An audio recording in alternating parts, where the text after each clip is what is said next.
Cette seconde visite du président Macron aux États-Unis s'ouvre dans un contexte singulier, celui de la guerre en Europe. Washington et Paris sont alliés, il ne fait aucun doute sur ce point.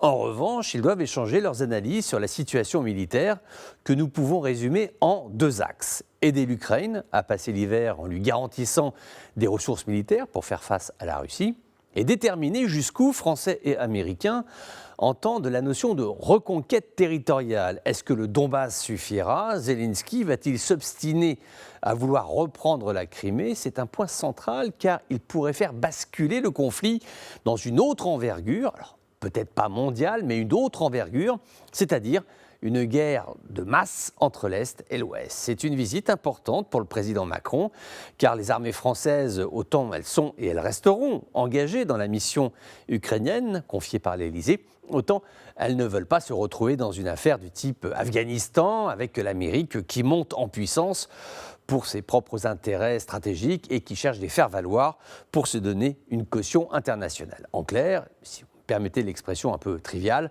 les Français ne veulent plus se faire embarquer dans des guerres qui ne sont pas les leurs. Le second point de cette visite est la nature de l'alliance entre les États-Unis et la France. Paris a clairement dit qu'il n'appréciait pas que les pétroliers américains lui vendent l'essence 4 fois plus cher qu'en Amérique du Nord. D'accord ? Il y a le coût de l'acheminement, mais faire payer l'essence 4 fois plus cher, ce n'est pas possible. Les efforts doivent être équilibrés et partagés. Autre point, la recomposition des alliances depuis que la guerre a fait son retour en Europe.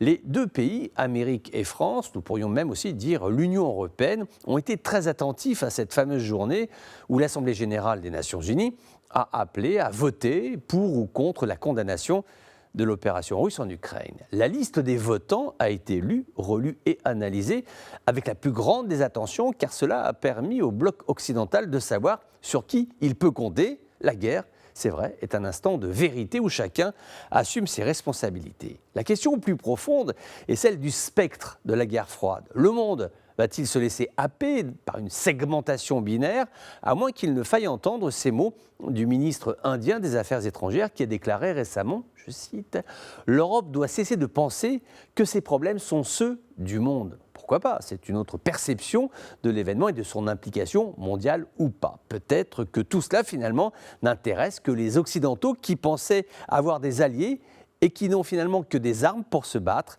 des armes, du sang et des larmes.